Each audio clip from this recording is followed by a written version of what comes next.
All right. Good morning. Well, it is just about, excuse me,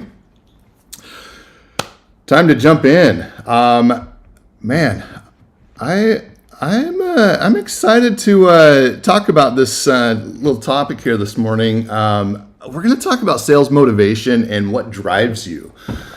So, in this poll this week, and I'll share the results here in just a second. I'm again, man, a little surprised, and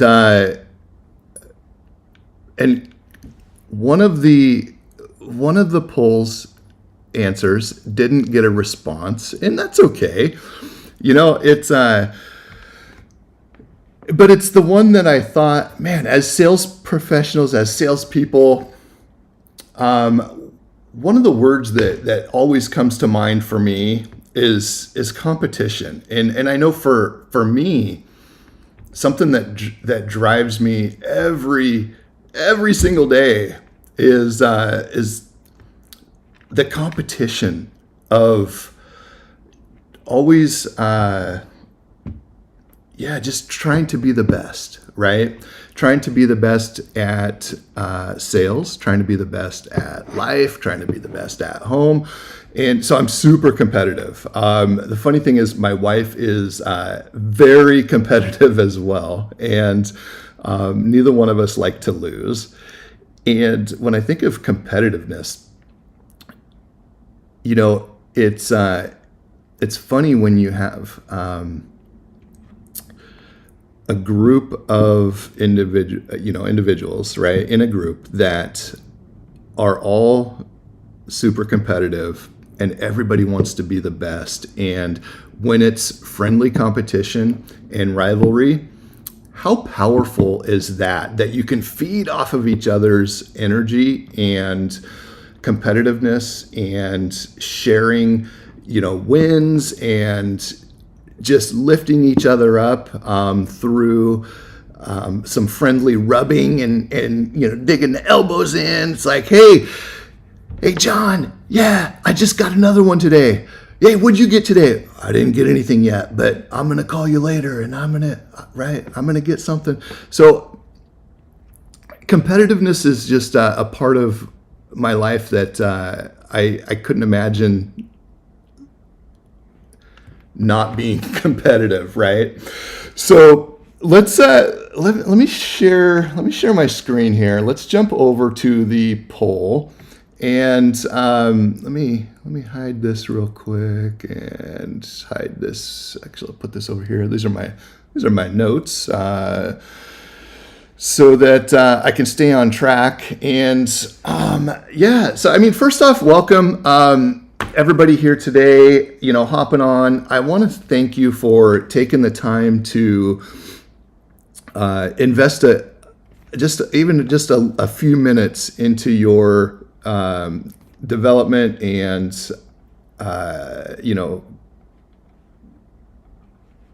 getting getting centered in, start your day with a little bit of positivity and energy. And sales is one of those things that, man, if we're not feeding ourselves with positivity and energy, and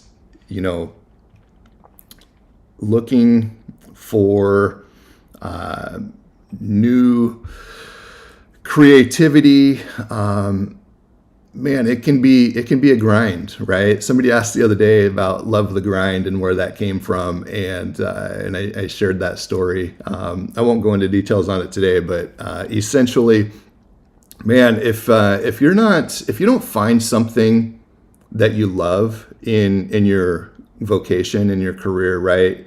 Man, it makes it tough. Now, not every position out there is something that is fun and exciting, but man, you got to find something fun and exciting that drives you. And for me, it's really knowing and and feeling in my heart, right, that the work that I'm doing is truly serving and making a difference in the community. And yeah, sales can be a grind. Sales can be brutal. I mean, we're literally getting our teeth kicked in every day with no's and rejection, right? I mean, what other profession do you sign up for voluntarily for that kind of torture, right? And so finding motivation in what we're doing is really, really important. And a few things that come to mind for finding motivation and staying motivated was setting personal goals, celebrating small wins, competing with peers, and positive client feedback. And I think, when it comes to these ideas, these topics here, and when I see setting personal goals at 25%, celebrating small wins, we got 50%. Competing with peers, we got 0%. Oh my gosh, right? And positive client feedback, 25%. So, man, we got 470 people that checked out the poll here. Only 4 people voted. Gosh, man. But those 4 people, you guys are the ones that count, right? These other 470, come on, guys. Let's click on the vote here. We want to know what is your motivation, right? What keeps you going? But let's talk about these ones here. And setting personal goals. Why does this matter, right? Well, personal goals give direction and purpose and help to align our daily tasks with our long-term objectives. And a goal that is not written down and not taking action on is really kind of pointless, right? I mean, not to be super brutal about it, but if we're going to set a goal, let's have some clear, measurable goals that keep us focused and increase our productivity. And we can't do that if we don't write it down and track it and learn from it, right? So I'm going to talk a little bit about setting goals and what that looks like, and I have a tool for you as well that we're gonna just drop a DM or comment below that you want the goals planner. We have a 90-day goal journal that is amazing for setting not just personal goals but business goals, sales goals, and then the other one, setting positive client feedback.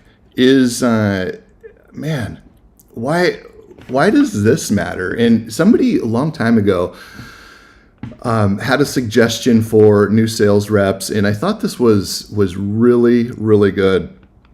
And positive client feedback reinforces the value that you provide and strengthens your commitment, right? It's a strong motivator that fosters client loyalty and referrals. And one of the best things we can do as new sales reps, new sales professionals getting started in a new market or with a new company, is going to current clients, current customers, and asking them, hey, what is it that draws you to and why are you choosing to stay with our company, right?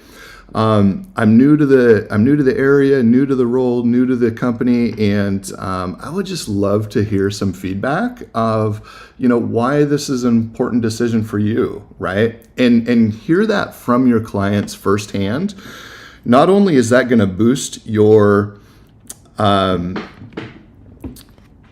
confidence, right, and strengthen your commitment, man, you have those stories now to share with future prospects and clients. Those third-party stories are invaluable, right? So if you don't have any testimonials, or if you don't have any client feedback, right, go out and ask. Go out and knock on the doors, right, and find out why your current clients are digging what you got, right. Let's talk about competing with peers for a second. And man, this is the one that shocks me, because man, I'd be all in 100% on competing with peers. This is my jam. I actually thrive and I need peer competition. It's not really a want for me. I have to have that. That is maybe that's a fault. Maybe that's a detriment. I don't know. I don't think so, because for me, the more competition I have, the harder I fight. The more I'm engaged, the better I perform under that pressure of competing with peers, because I just hate to see somebody else win. It's not that I hate to see them win. I just hate to see them beat me, right? I will actually be the first to congratulate anybody for achieving number one spot. And I think about, for years in my corporate job, and we have this rivalry of, hey, we're coming for you. We're gonna take number one spot. I'm gonna take number one spot, right? And I absolutely encourage and welcome that. It doesn't mean that it doesn't sting if it happens when it happens, right? But for me, it just drives me even more if I were to, and I have been knocked off the number one pedestal once or twice, right? And it stings, and it's like, gosh, dang it! All right, I'm coming for you. I'll be back next year, right? So, competing with peers. Man, friendly competition, it drives high performance and pushes you beyond your comfort zone. And it fosters a culture of continuous improvement and innovation. It's hard to beat out the rest of the crowd if we're all doing the same things, right? So what can we do different that sets us apart from the crowd and allows us that edge, right, to be the best. And then the last one here, celebrating small wins, and we're going to go into these in a little bit more detail, right? I just wanted to cover the groundwork here for each of these, and let's get over where's my notes here. All right. I had a gentleman that when I started in outside sales, I struggled a bit with the notion that, well, I was coming from retail sales and restaurants, and in both of those markets, right? There's an air of instant gratification that comes along with working a retail job, where you got plenty of customers coming in the door, and your job is to walk them through the sales process of buying a TV or a washer and dryer, or customer service aspect, and helping them pick out the outfit that they're gonna wear to they're coming up wedding, or whatever it is, right? You have constant flow, hopefully, of customers coming through the door. And I was really good. I was really good at serving and helping and earning their business. The transition to outside sales was I was a bit naive in that I'm just going to go knock on the doors, and it'll just be like retail sales, and I'm just going to crush it and knock it out of the park. Well, man, eye-opening and kind of a shock that, what? People don't like to be disturbed when they're in the middle of their business day, right? not like retail sales, or not like, running a restaurant where people are coming through the door and they want service and they want help. Outside sales, we're interrupting people, right? And understanding that not every interaction is going to turn into a sales conversation. Not every sales conversation is going to turn into a closed deal. And I get to the end of the day and just feel kind of destroyed that I didn't sell anything that day, and get to the end of the week, and guess what? I didn't sell anything that week, and really beating myself up over it. A gentleman spent some time with me, and he's like, "Hey, how's it going out here?" And I'm like, "Man, it sucks. This is brutal." He's like, "Well, I'm gonna fix that for you." And by the end of the day, at first I'm like, okay, sure, right? But by the end of the day, one of the things that we spent a lot of time on was learning to celebrate the small wins, and understanding that as an outside sales rep, as you're going through your process, we might not sign a contract that day or that meeting, but there's a ton of little wins and mini sales along the way that are vital to getting to that signed contract, right? And so what I mean by that, right? If we're picking up the phone and we're cold calling a company out of the blue, and we have Sarah, the receptionist, on the phone, and she's able to let us know what time or what day is best to call back to get a hold of CEO John, and we don't talk to CEO John that day, but you know what we did? We spoke with receptionist Sarah. She helped us. We got the information that we didn't have, and now we're armed with the day and time to call back to reach John, right? I mean, isn't that a win, right? And what I wasn't doing was recognizing those as little mini sales and mini wins throughout the day. So by the end of that day, taking time to pause and reflect and evaluate what was accomplished, man, we get a lot of those little wins throughout the day, and it feels damn good, right? You get to the end of the day, you're like, yeah, I got to this person, I got this contact info, I got this email address, right? I got the day and time to follow up here. Now we take all those little wins and those pieces of that puzzle, and we put them into our CRM, and now we have a solid schedule that we're going to go follow up appropriately, right? And we have something to celebrate. So celebrating small victories fuels motivation and prevents burnout 100%. It creates positive reinforcement and encouraging consistent effort. Absolutely. So let's break each one of these down, and we're just going to go in order here. So setting personal goals, we went over why it matters. Let's talk about some practical tips. Actually, you know what? We're going to save goals for last, because I do have our 90-day goal journal, sales journal that we're going to go over.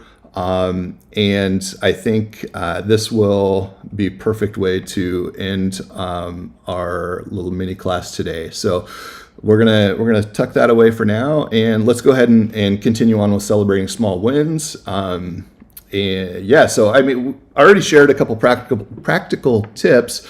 But recognize daily and weekly achievements, whether closing a sale or securing the meeting, right? And even, like I mentioned a minute ago, not just securing the meeting, but getting the information that leads to securing the meeting, right? The only way we're going to recognize those and remember those at the end of the week is if we if we take good notes, right, and we write these things down, we evaluate our calls, little after action review after every call, and record those notes into our CRM. So at the end of the day, we can reflect back. Okay, I made 35, 40 calls. I visited. If you're driving and you're doing this in person, maybe you visited 10 cold call prospects, and these are the wins out of each of those calls, right? And so celebrate those wins, but first we got to write those wins down. So as you're going throughout your day, be sure you're taking good notes and putting that in your CRM, and then reflecting at the end of the day those small wins. Not only does that recharge you and fuel you for the next day, right? But now you also have an opportunity to double check and make sure that you haven't missed any planning steps for any of those contacts, right? So, at the end of each call, we should be, again, putting into our CRM the clear next steps. We should be, putting in the information, the small wins, and even the failures, right?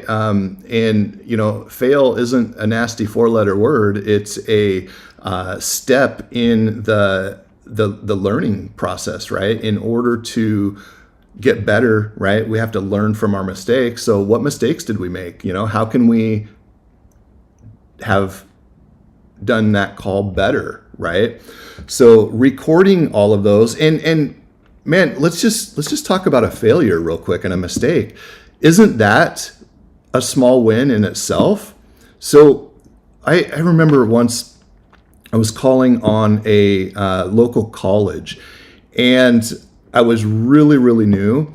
I wasn't really prepared mentally or prepared for the call at all. I was just going in and quite frankly winging it. And I remember, I'll never forget this. The executive director of food and beverage there for the college, I don't remember the exact words, but I remember the premise. I remember the situation. I can actually see the office in my head right now.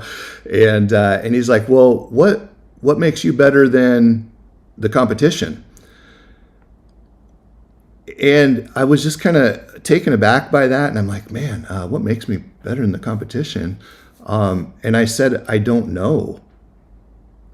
I literally said, I don't know, because I wasn't prepared. Did I know? Absolutely I knew. But I didn't do any pre-call prep. I didn't do any game plan review before going in there. I went in there completely blind, unprepared, and quite frankly, just out of my league, right? But what I learned from that was never go in unprepared again, right? It was embarrassing. It was, as soon as I said, I don't know, I could just feel my face turn white. I'm just like, what did I just do? And it was terrible, right? So I learned a valuable lesson that day for sure. Never go in unprepared, right? Whew. So celebrating small wins. We can even celebrate the failures. Create a reward system to acknowledge progress, even if it's a small celebration. How many of you like cookies, treats? How many of you, love an afternoon pick-me-up coffee? Maybe Red Bull or an energy drink. A treat, right? So one of the things that I would do is, at the end of the day, if I were at the end of the day, I would go back through and review my my calls for that day and celebrate my small wins, I would set little challenges for myself. And I'm going to find 5 key learnings out of this today, right?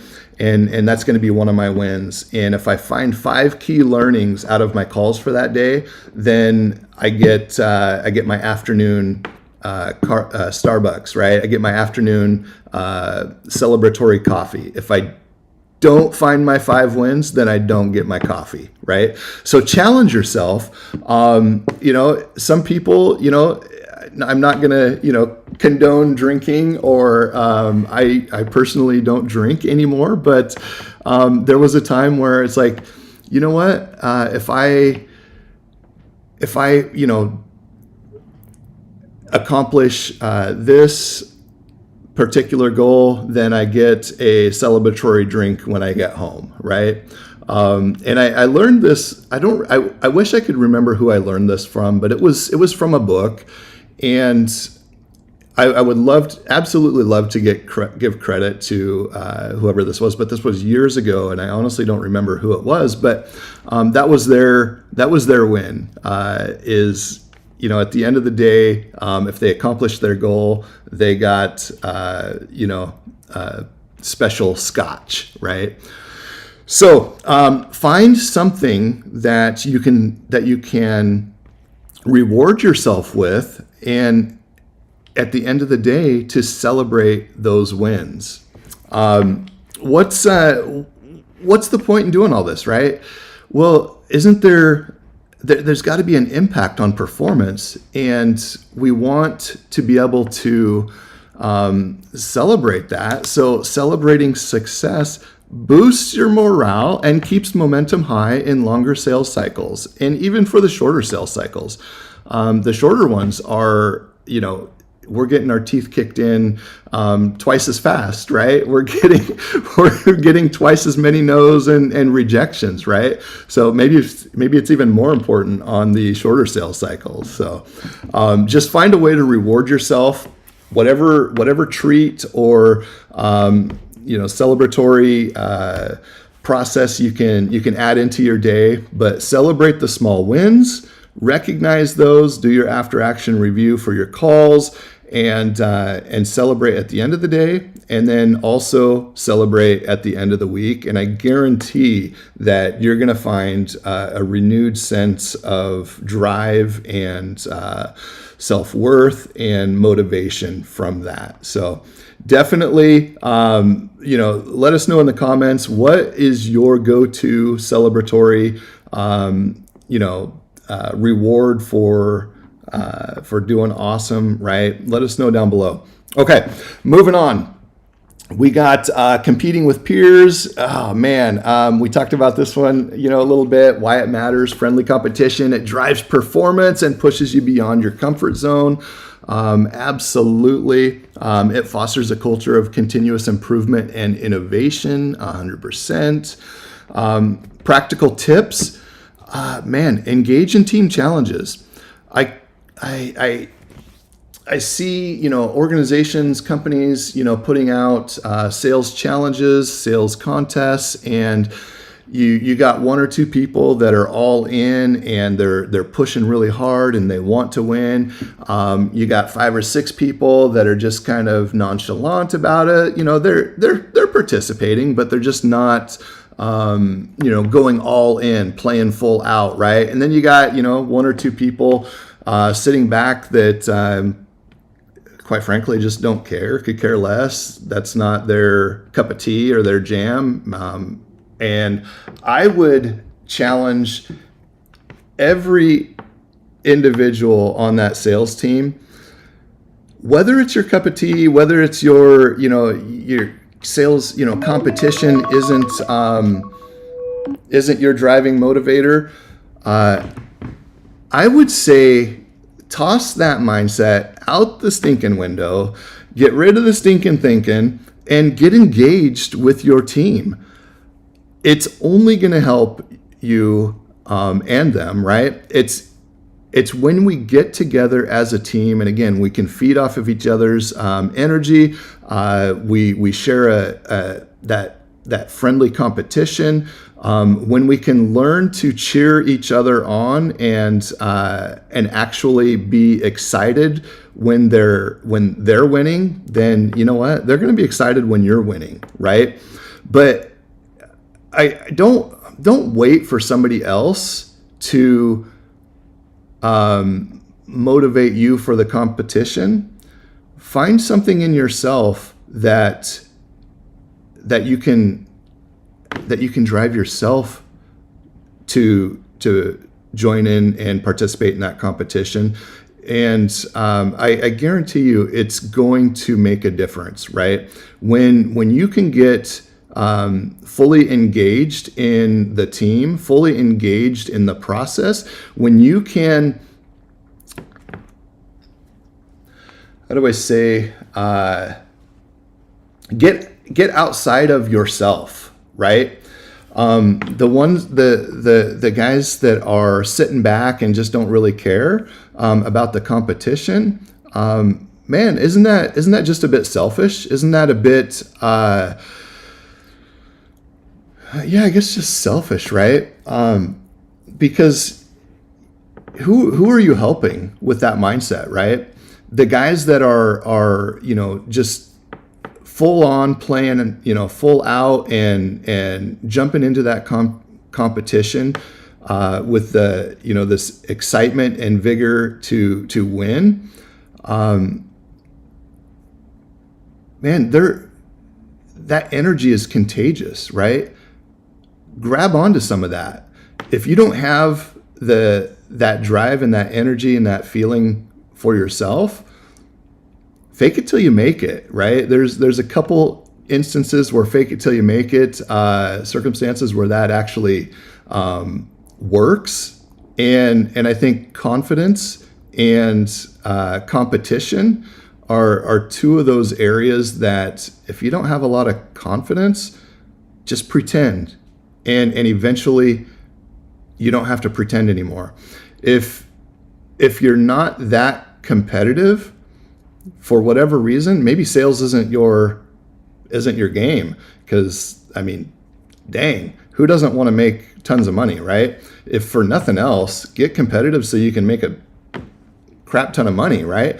But find a reason and latch on to the ones that are, and maybe just ask them, hey, John, man, you are so competitive, and we have these contests, and I see you get so excited, and you're just on fire, man. To be honest, I'm not quite like that, right? And I want to just pick your brain. Could you share with me, what this means to you? What, when we have these contests, what gets you fired up about this, right? And you know what? Steal John's excitement, steal John's motivator until you find your own. And I know that sounds kind of silly, but it is so true. You can borrow other people's stories, you can borrow other people's excitement, and just use theirs until you find your own. Because I promise you, if you do that long enough, you're going to forget that you weren't excited about it. And you're going to forget that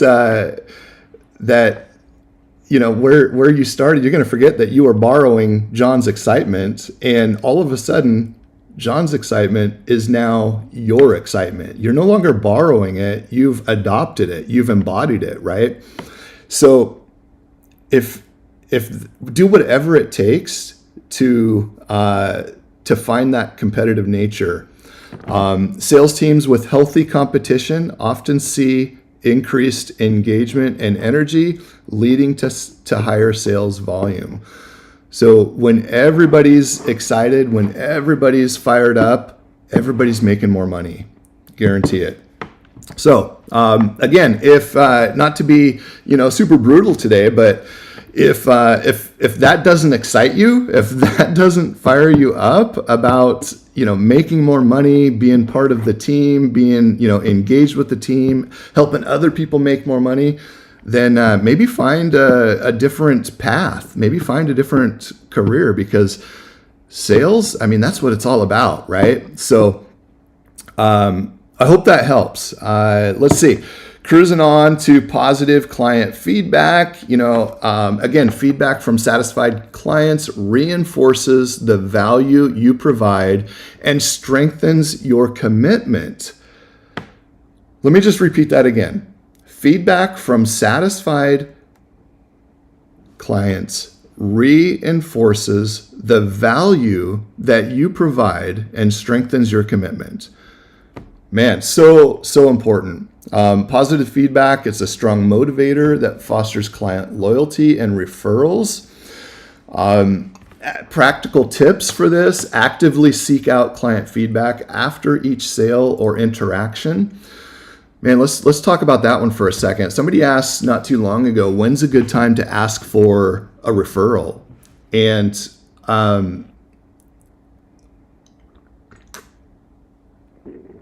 excuse me, the best time to ask for that referral is right after you've signed them up.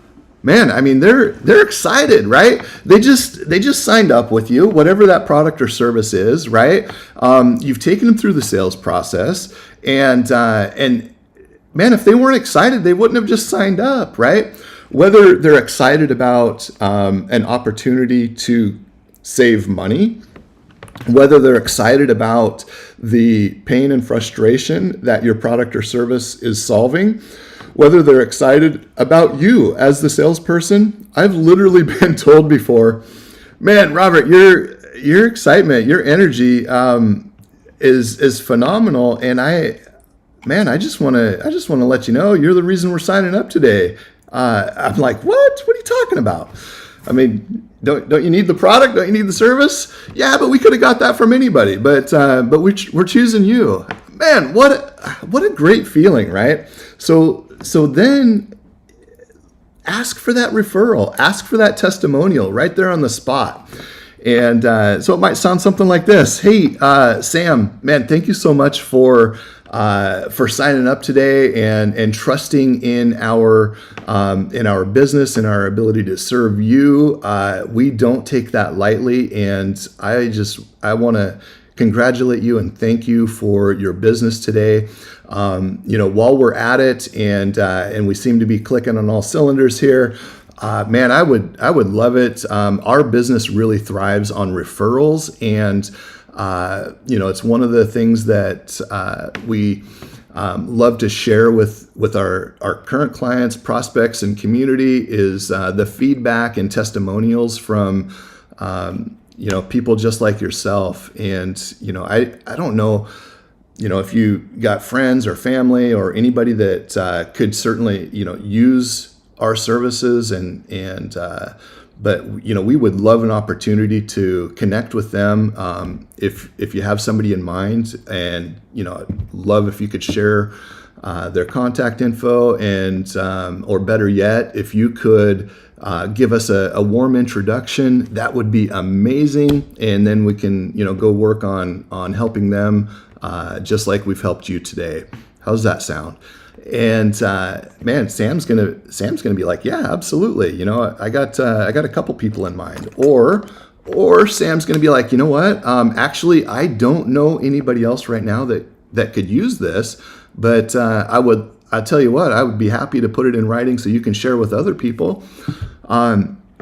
So just again, asking them when they're excited, right? Right after they've signed up, and it's the best time to ask.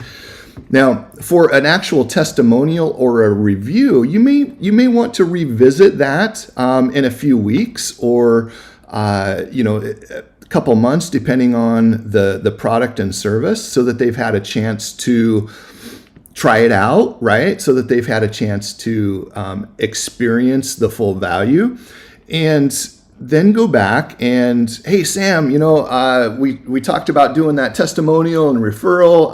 Man, so you've had 3 months now to get your feet wet, get settled in here with our product or service. Would you be?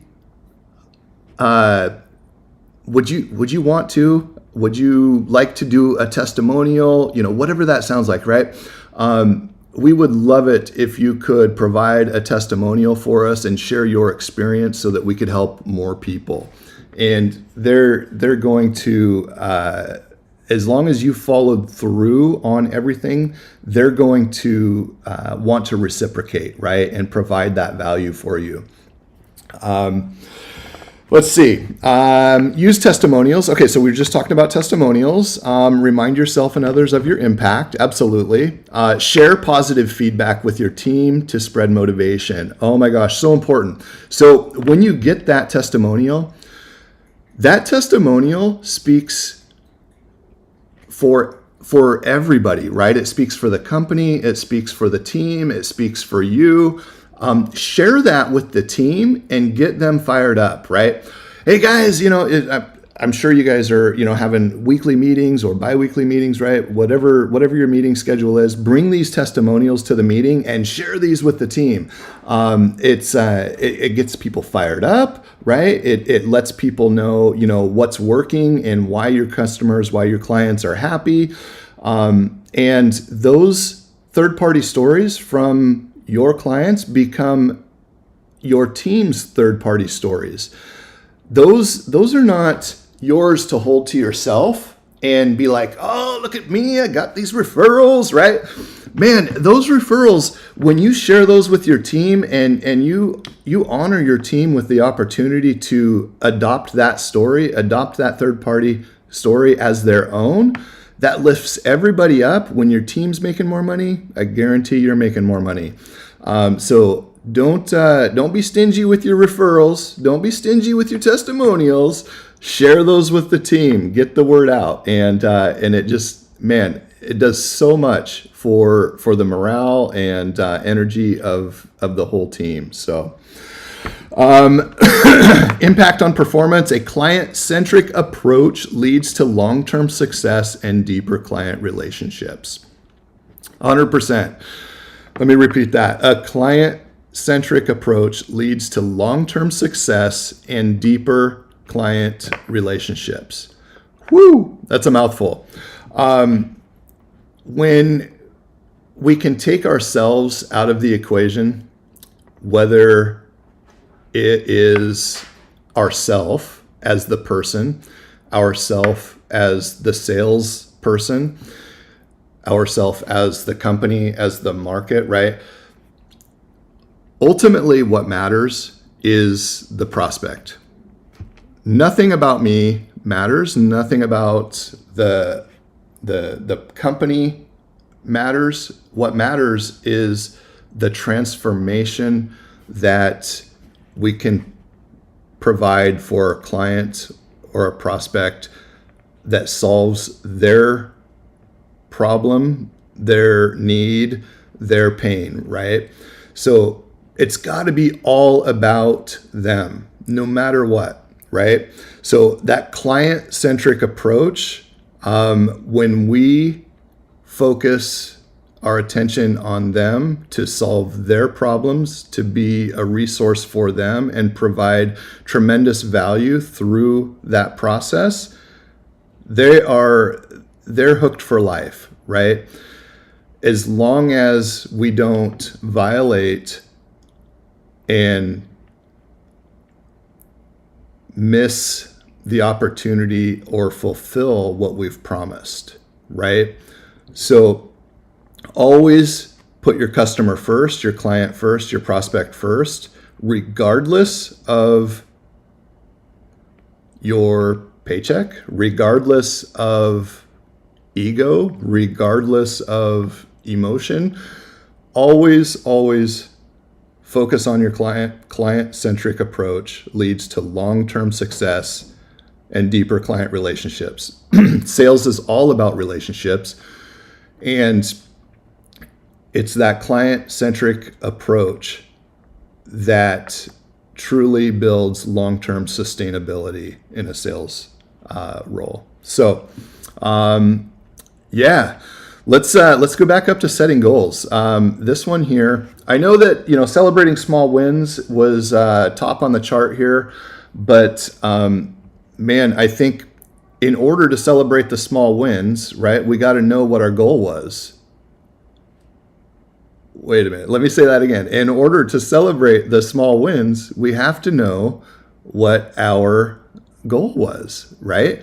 So did we set a goal for the call? How are we going to know if we won if we didn't set a goal for the call? So let's go ahead and get rid of this. We're done with this page here. Let's bring back our 90-day sales journal. And this is something that has been transforming over many, many years of, starting off as literally just a spreadsheet with some basic sales numbers to, learning about SMART goals, learning about planning, right? And this has morphed and evolved into what it is today. And it's not just about setting a goal, but how do we track that goal? How do we celebrate, right? Again, celebrating the wins. How do we approach our goal setting? And we're not going to go into this full document today. As you can see, we got 4 pages of, introduction, getting started here. What we're going to do right now is focus on setting SMART goals. And I know we've all heard, the acronym SMART goals. I think it's so important to not just gloss over it, be like, yeah, I've heard about SMART goals, but let's dig into it for just a minute. We're going to do a full 60-minute, 90-minute masterclass coming up on 90-day goal planning.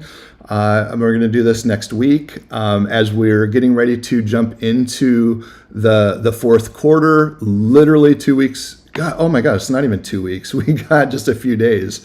So we're gonna jump into the 90-day goal planner next week, and we're gonna do a full 60 or 90 minutes masterclass just on setting up our goals for the quarter and learning how to track and celebrate,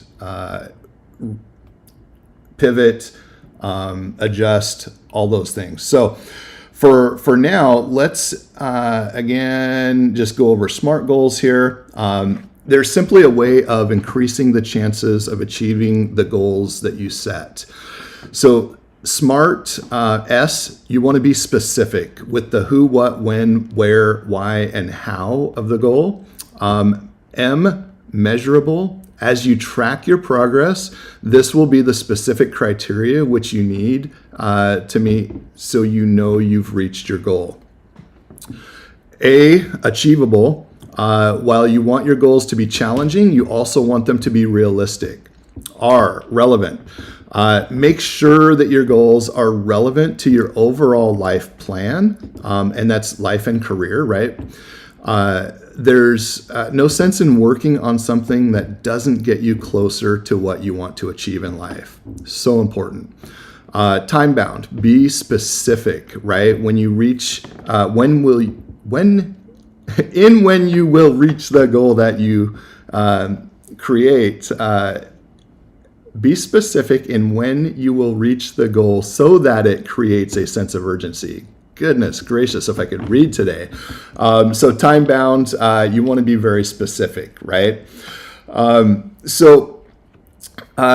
Why it matters, personal goals give direction and purpose, right? Aligning our daily tasks. So once we fill in our SMART goals, right, now we want to set out our tasks, right? So we have our 30-day calendar up here. And then these are the things that must be completed during that first 30 days. What are those tasks? And give them a due date. So critical, right? If we're not giving ourselves the due date for the task, it's not going to get done. There's this crazy rule, and I forget the name of it. I literally just thought of it, or I would have included it in my notes. Is that time expands to the amount of time we give our task, or something like that, right? Basically, I just totally butchered that quote and that idea, but the idea is simple. If you give yourself 2 weeks to do something, you're going to take 2 weeks to do that thing.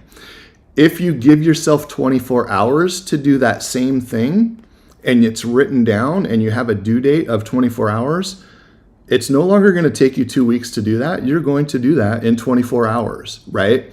So without the due date, it's quite frankly, it's just not going to get done, or it's certainly not going to get done on time. So really important, right? And then we want to track that weekly progress with our checkpoints.